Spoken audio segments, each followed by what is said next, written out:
Good afternoon, everyone. Welcome back to Auburn, Massachusetts, and Bowlero Auburn Lanes, and our host, Alicia Silva, the manager here at Auburn. We are here for the first stepladder match of the Vincent Hall Memorial Over-Under Doubles. This is the first time running this event, sponsored by TechVision. You are watching a TechVision live stream presentation right now. It's $6,000 added money, $4,400 on top for this event.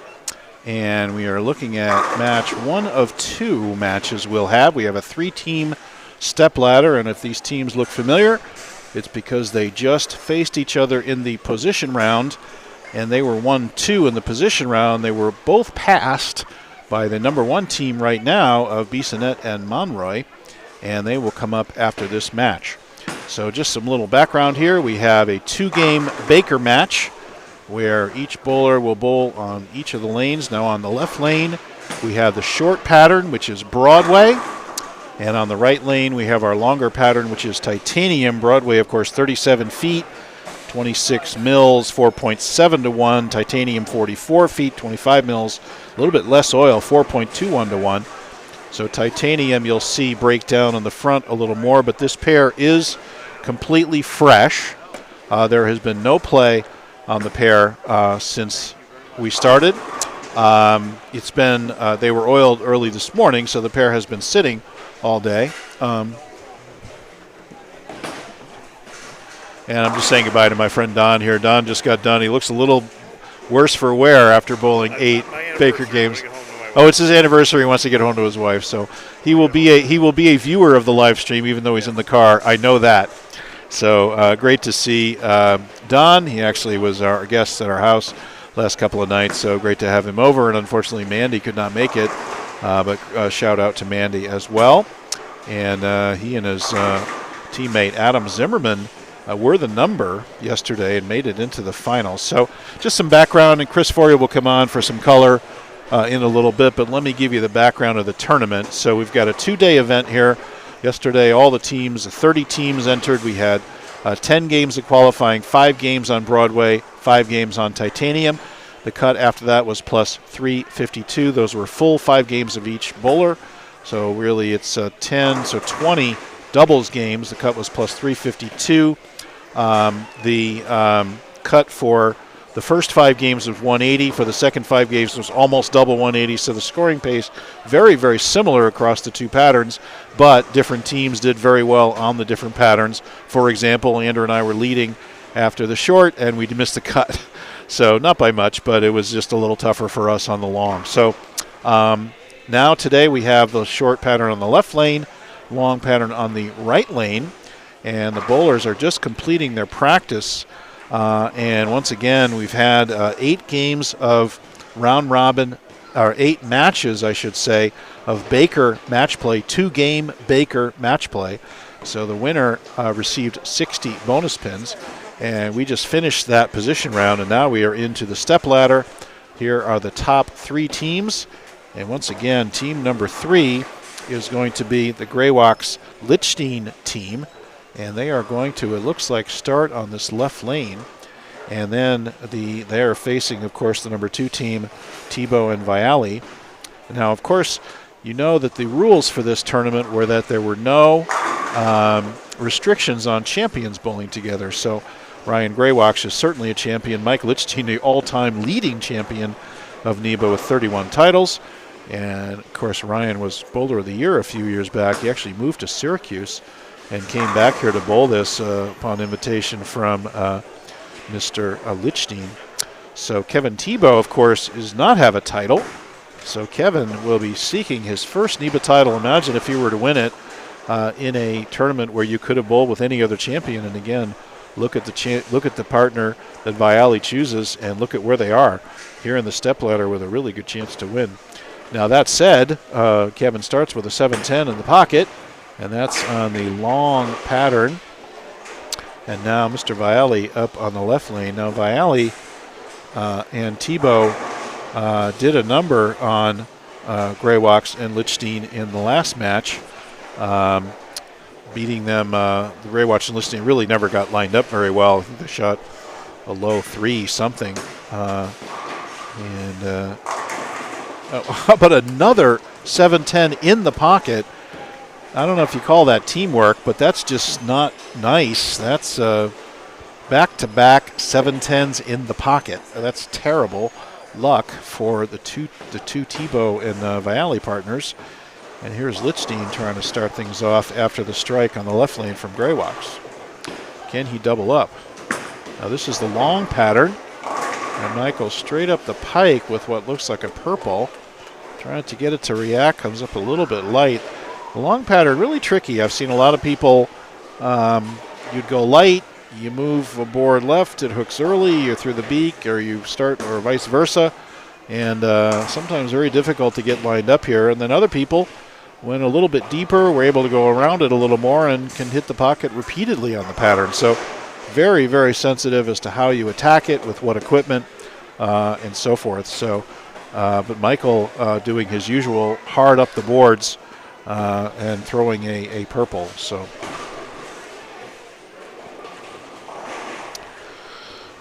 again, this is NEBA number 978. We are only 22 events from NEBA number 1000, 1,000. No tournament in the world, I don't think, in terms of a running monthly event, can brag such lineage.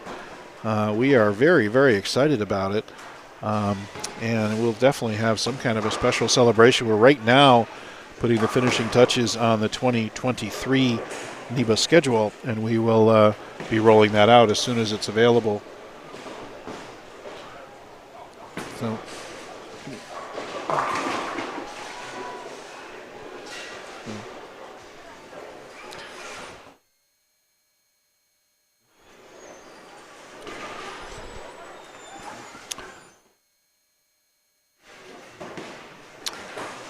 here's Tebow. Let's see if they can do anything but a 7-10. And through the beak for a very difficult spare. How about a 3-6-9-10 for them? And meanwhile, Vialli converts the spare. And can Ryan keep them clean? And so far, 3 marks might just be enough to have a 30-plus pin lead if Kevin cannot cover this very, very difficult 3-6-9-10.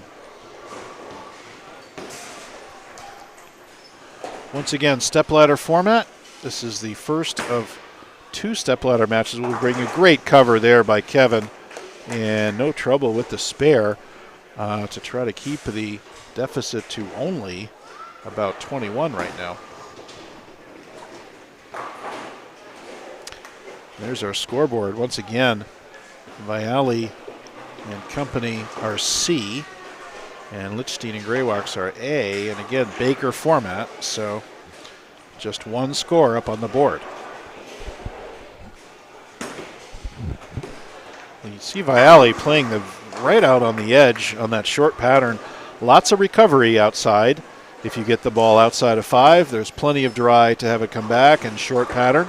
So a lot of people playing out there, a lot of urethane going down the lanes, and some pretty good scores by people that could line up for it. But if you got it in a little bit, unfortunately, not a lot of hold, so as a typical short pattern would show you.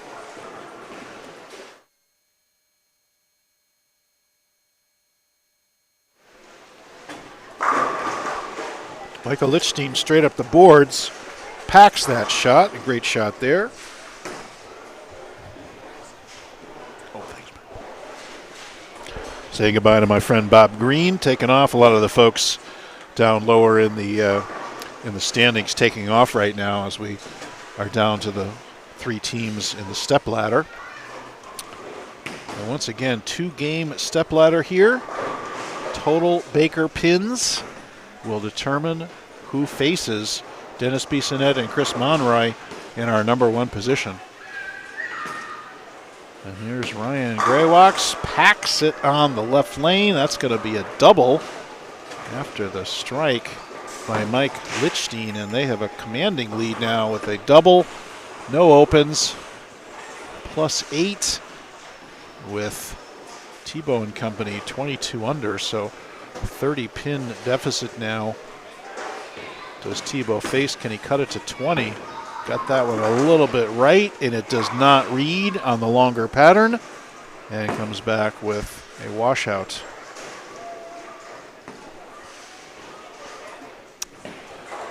And Kevin is going to have to make this. They're going to find themselves in a deep, deep hole here right away as we start our way into this match. So, well, at this point in the proceedings, I'd like to welcome a finalist in our event. He's been bowling. He bowled 10 yesterday, bowled 8 today, and here he is with some analysis on the patterns and how to play them and the bowlers. Welcome, El Jefe, Mr. Chris Forey. Hey, Chris. Hi, Bruce. Thank you. I just want to first start by saying thank you to you and your family for this great event. Greatly appreciate it. A lot of bowling, but it was, I think all of us here will say thank you for giving us an opportunity, something different. So thank you. Well, that is very, very heartfelt. I'm almost moved to tears by it. Thank you so much. Having my mom here yesterday and knowing that you and I this year finally both get to honor our dads. Yep. With the Paul Forey Memorial, by the way, October 1st and 2nd. October 2nd, the first a lot of bowling coming up. Event coming up. So all the 64 qualifiers need to be at EP on October 2nd. But thank you so much, Chris. It really means a lot there. And meanwhile, we're watching Lichtenstein and Greywax come back from the rather handy defeat they were served in the last match to take a commanding lead in this match so far. Yeah, they were, and Michael, he on the right lane, which is the longer one. And obviously, it's got a little bit of, not a lot of friction because it's pretty flat right and left of like 8 or 9. But he's throwing a purple hammer, which when he bowled against us and did that, I was like, wow. Well, he goes straight, no matter what. He throws it hard. He throws it hard and straight, I know. And it was just amazing, and the ball's tipping enough. It is. And Ryan's got enough reaction, and Ryan's just awesome. Bowling great. I mean, but you look at the difference. I mean, these guys shot 350 last match, and on the same pattern, a little beaten up on 15 and 16, and here they are in the fresh with a 4-bagger, right? The fresh is pretty. When we went from 4 to 5 from fresh to from the burn to the fresh wasn't, especially the right lane. Let's put it that way, which is the trickier of the two. At least I find. Wasn't as bad because the track maybe from the oil sitting a while. We talked about that. The right lane wasn't as. Yesterday they were very tight when we came out. Let's put it that way. So it didn't seem as tight as I thought they would be based on what we saw yesterday coming back from lunch. Now let me explain something you said, which I haven't explained to the sorry audience. About that. Which is it's fine. We bowled 8 games of round robin match play. 4 of those games were on fresh pairs. Then we alternated pairs and bowled the last 4 eventually restarted on fresh pairs again. So we had burn for games 2, 3, and 4, but then we had fresh for game 5. Then we had burn for almost a third 7-10 for this team in this game. Then we had fresh for game 5 and burn for 6, 7, and 8.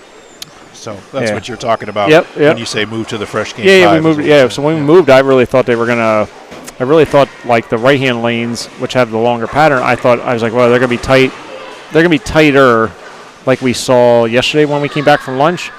And here the track actually hooked a little bit more on some of the pairs a lot. The only pair I had a little trouble was when I bowled Don Harrington on lane 16. My ball actually did not pick up.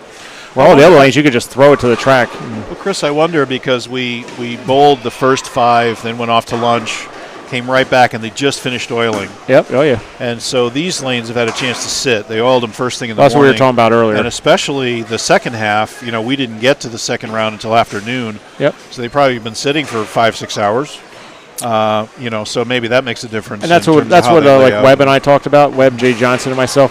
Yeah. At the end of the day, we were just talking about how we were a little surprised, but at the same point, yes, the lane sat, and we think that had a lot to do with it, Yep, exactly. And now this pair has sat the most of all the pairs we've been bowling on. Yeah, and I find these pairs here are usually the most friction in the building, the ones here right in front. Well, they get the air that comes through. Yep, exactly, sun and everything. But you can say that, but I will tell you that the high end of the house is the league end. Oh, okay. So when you talk about track friction, okay, definitely the high end of the house has it way more than down here. So this may have more scattered friction around the fronts. Yep. with plastic dragging it down and open play and all that good stuff. But the high end of the house is where you've seen the most reactive resin, high friction equipment playing the track and tracking it up.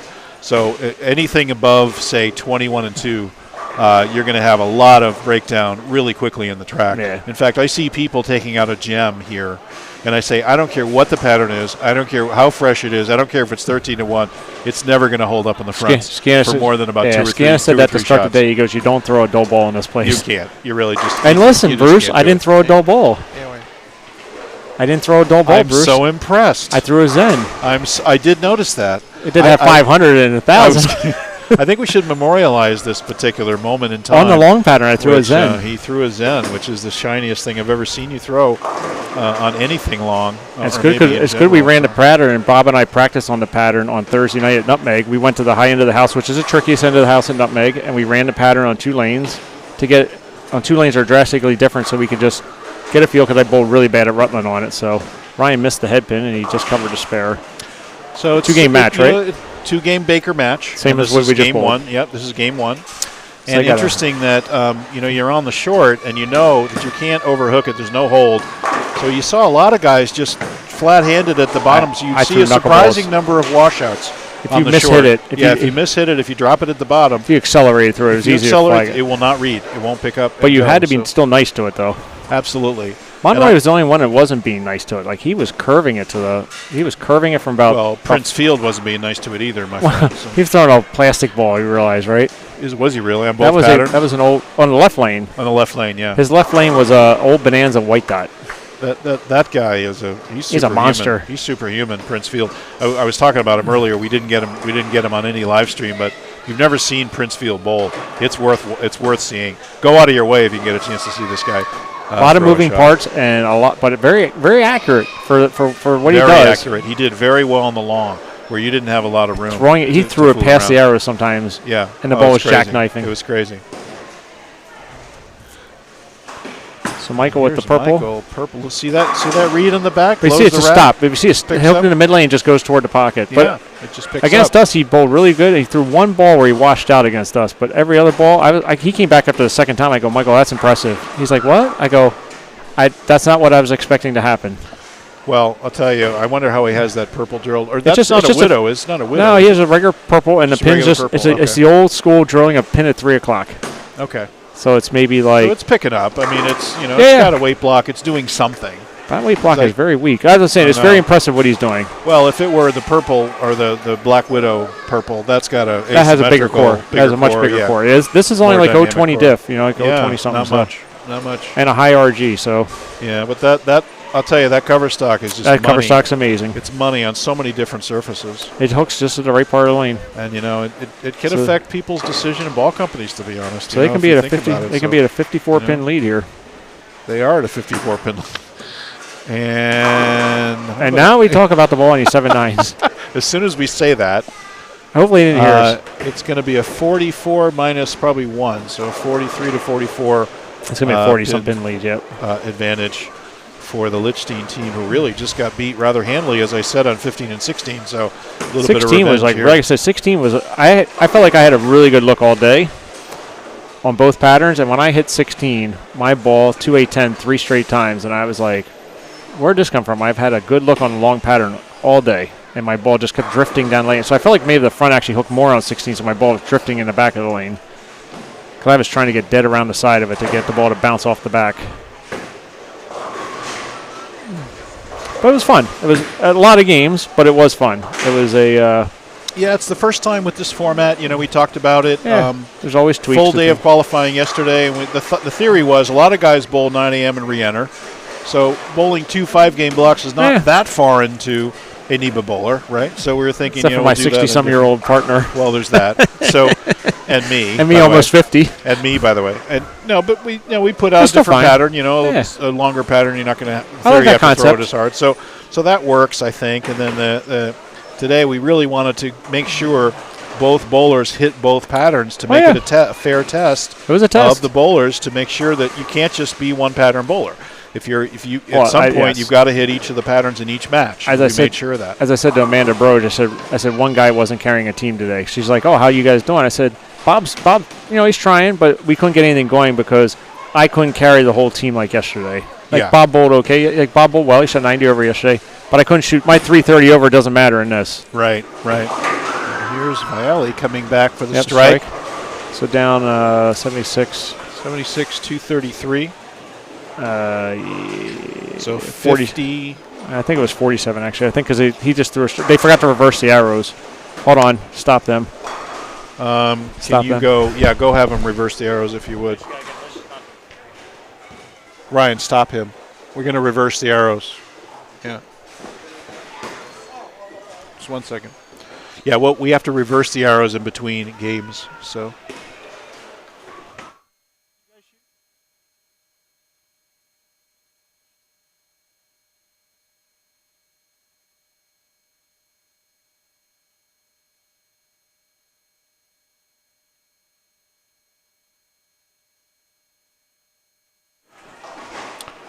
Yeah, so it was 223 to 176 first game. And that's going to be a 47-pin advantage for the team of Graywalks and Lichtenstein. And again, this is Vialli and Kevin Tebow looking for just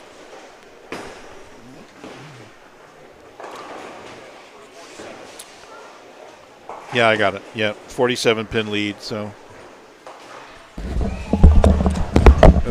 Sorry, hold on, guys. We'll be right with you. Yeah, so 47-pin lead. Yeah, 47. Thank you for taking care of that. I was That's running right. around every year like a chicken with sorry a head cut up. Swap 15 and 16. Swap 9 and 10. Well, when swap you said 7, 50, yeah. when you said 57, like there was no way it went up. Yeah, it went up to 233. Right. I was like, there's no way they increased their lead when they didn't even bowl yet. Yeah, exactly. So, anyway, plus That's 47 right. advantage for Ryan. Now, again, It's good to catch it now than later on. With all of these champion rules, Kevin Tebow still looking for his first title. He is. And very interesting. So, what do you think of that format with two champions able to bowl together? Nah, like I said, I was okay with that.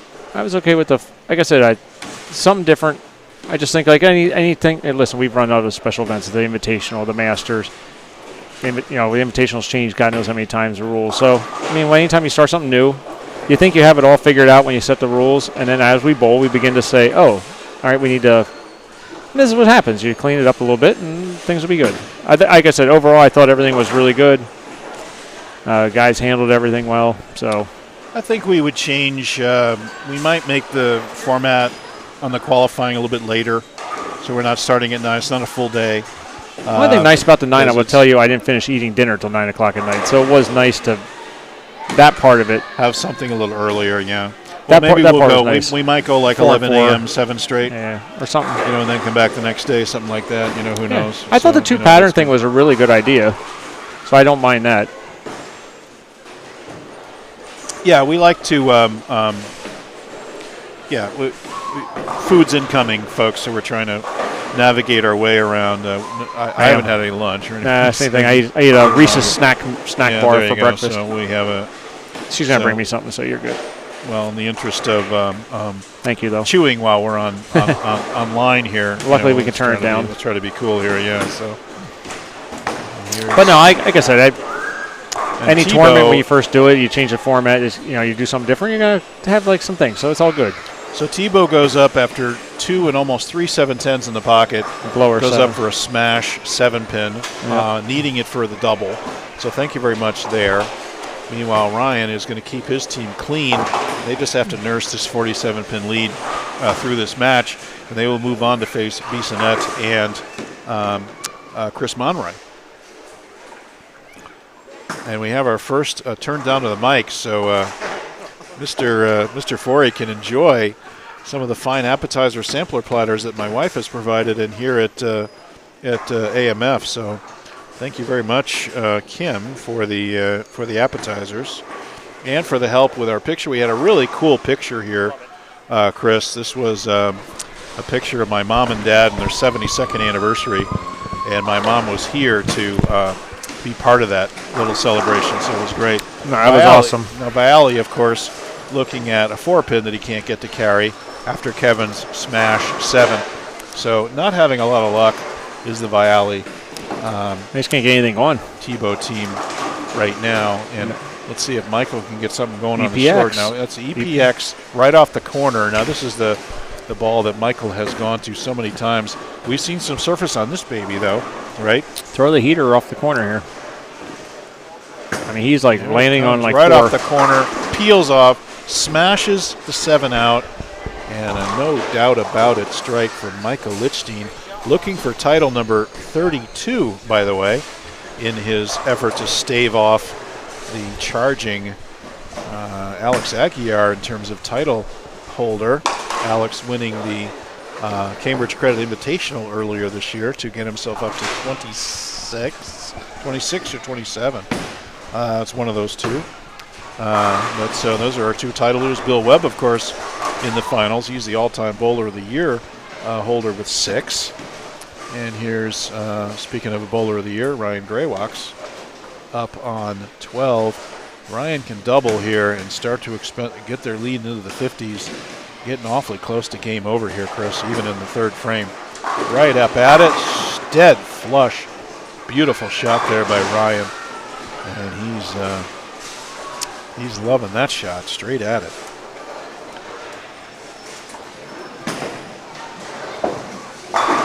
And there's a strike that finally goes for Kevin Tebow. It is 27 titles for Alex Aguiar. Yeah, it's crazy. Webb with 17 and Pepe down at 15. So no one else even threatening, but Michael going for number 32 today and looking strong to get himself into the title match right here. He was my pick to win. His team, somebody asked me, Amanda asked me in Game 7 who my pick was, and it was, I sent back Lich. This is when we finished Game 7 waiting for position round. Well, it's funny you say that. You realize the 7-10 win. Gets a 7-10 to go. It was like string pin bowling. It's funny you say that. You realize they needed like 460 or 470 to make the cut. They just made it with a strong last game yesterday. So, hey, that's what champions do, but I'm saying it's not like they dominated from wire to wire. Yeah, I just felt after we bowled Michael in our round, whatever match we bowled them, I liked how he was playing the lanes, and I just think Ryan obviously is just a horse. He's just incredible, the kid. He doesn't live around here anymore, so we don't see him much, but so I think sometimes we forget how great he is,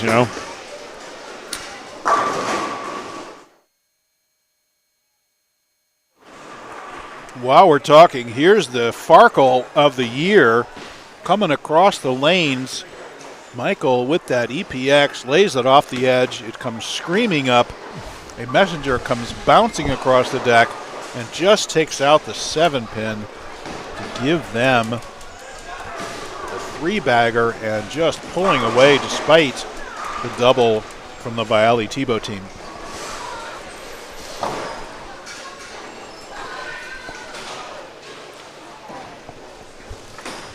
What'd you use on the short equipment? Purple or? Oh, yeah. See, that's what I do. As soon as we get a mouthful, I ask Foria a question. Now you're like your wife. You can't figure out who we are. I don't know who you are. Actually, I talk to Chris Bialy and Chris Foria all the time. Kim never knows who it is. There's a 4-pin for Ryan, looking for the 4-bagger. So Tebow, a chance to cut into the lead here, almost an essential. They need to strike right here. They almost have to go off the sheet to have any chance. Yeah, I used a purple. Pretty much I used 2 balls yesterday. I used a purple and a Zen. And I used a hype solid for 2 games to start the second block just because I wasn't really sure what I was going to do. I thought I was going to throw the Zen, but then the hype looked really good. That got a little lazy, and I went to the Zen, and that ball was really good. So, and today I threw an idle a little bit on the right-hand lane. When we were in that little low bay there, I find to be a little bit tighter. Yeah, definitely tighter. Especially 3 and 4. Especially 3 and 4 at the low end. Yeah. So I use a idle on 4, but then when we shifted, I went right to the Zen, and I stuck with the Zen the rest of the day. So 2-ball, I was a 2-ball guy. I just went back and forth with, like you said, the purple hammer, left lane, Zen right lane. And like I said, I'm pretty happy with how I bowled, so usually I don't say that too often. Very promiscuous in your different ball companies there, my friend. Yeah, I'm allowed. Well, there you go. You're allowed. Big shot here. Huge shot for Bialy. Needs it. Slow roll up the track. That's pretty good. Chance. Dead flush. Right up the track. Big shot. 4-bagger gets them back to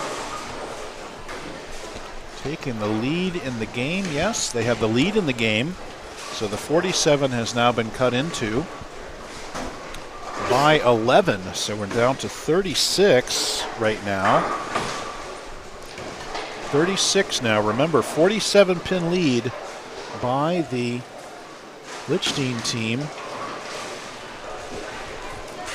Down to 36 right now. Can Michael set up his partner to get back on the strike train here? EPX up the corner. Kaboom. Rips the rack to shreds. You know, he's a senior? Does he rip on that ball? I'm, what is Michael, 52? Or so, yeah, he just turned, not long ago. I feel like he's about 52. Wow. So I know he's a couple years older than my brother, and so my brother's 50, so. Ooh, my Lord. Just rips on it, throwing it. It's just as good as I remember him throwing it. So good for him.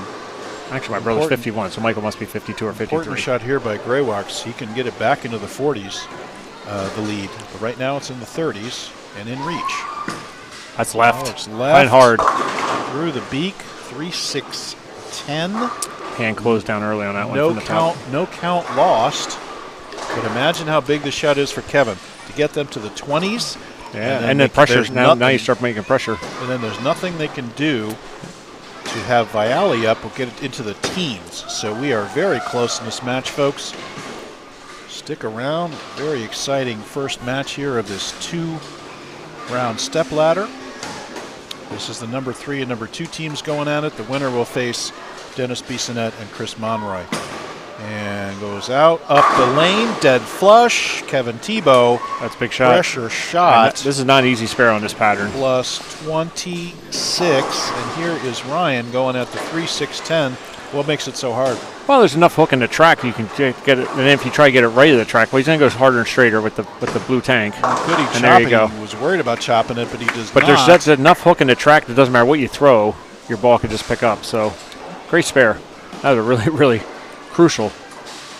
So if they pace out, they only got 218, and Viali can go out for 59. And they're pacing 239. So they've, as we said, they've cut 20 into the lead.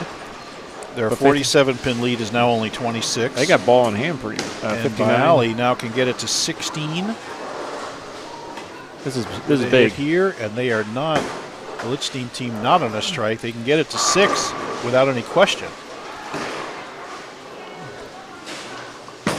Oh, he got it flicked into the track. He likes it in there. Dead flush. Dead flush. 2 of the best shots he's thrown all day. Those are 2 perfect shots. I've seen Chris lose a few out the window, too. I was about ready to say that. He's had some struggles on the right lanes, and that was like he just fanned it into the track and let the track stop the ball from going over. Exactly. He also has thrown some weaker balls on the right lane sometimes where the ball skipped past the track. He's using a Zen Master, so we can see the ball pick up in the mid lane, so it stopped before it got outside the track. But yeah, I watched a couple shots today where he got it on the other side of the hill, on the other side of the track, and there's no chance of getting it back.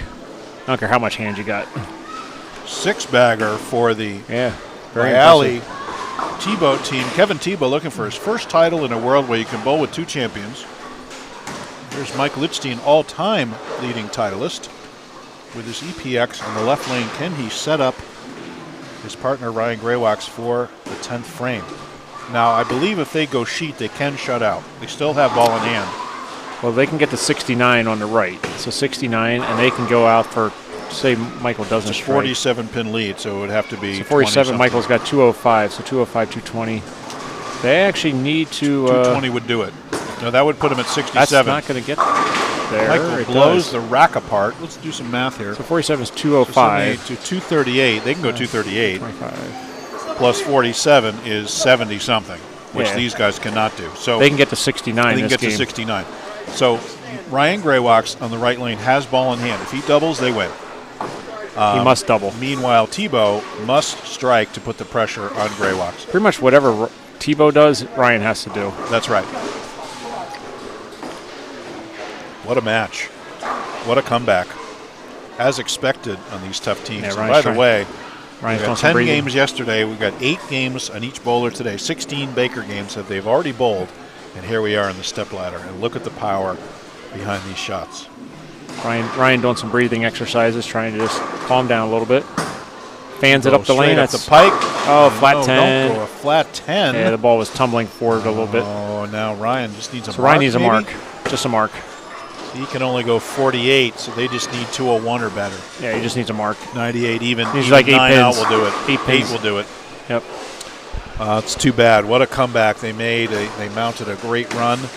Ryan only needs 8 here to close out. And then we will be on to our title match. Will be Lichtenstein and Greywax against Bissonnette and Monroy. That's up the lane again. Lane, and getting a little grabby. 9, Getting a little grabby. What? That's a winner, my friend. It is, but he's He's thinking though. 6, and that's enough. Yeah, he's thinking about it.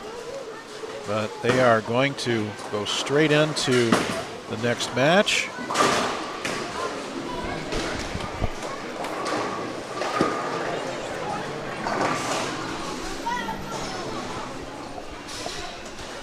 And as soon as we close out this game, we will sign off. We'll be right back for the next round of the stepladder. It'll be our title match. And it will be Greywax and Lichtenstein against Bissonnette and Monroy. Very fitting conclusion to this tournament, Chris, wouldn't you say? Having just taken a drink. And there's the strike that Kevin needed just a second ago. And you got 2 Hall of Famers going against 2 wannabe, obviously hoping to get there one day. Oh, Dennis. Ryan will be one of our next inductees. Him, Copping, and Kirker, the next 3 that I know of. That's right. Kirker, by virtue of he and I tying for Senior Bowler of the Year, Super Senior Bowler of the Year, he had enough points to get in. So, all right, that'll do it, folks. We'll be right back for the title match, and pretty exciting here. We'll be right back with you.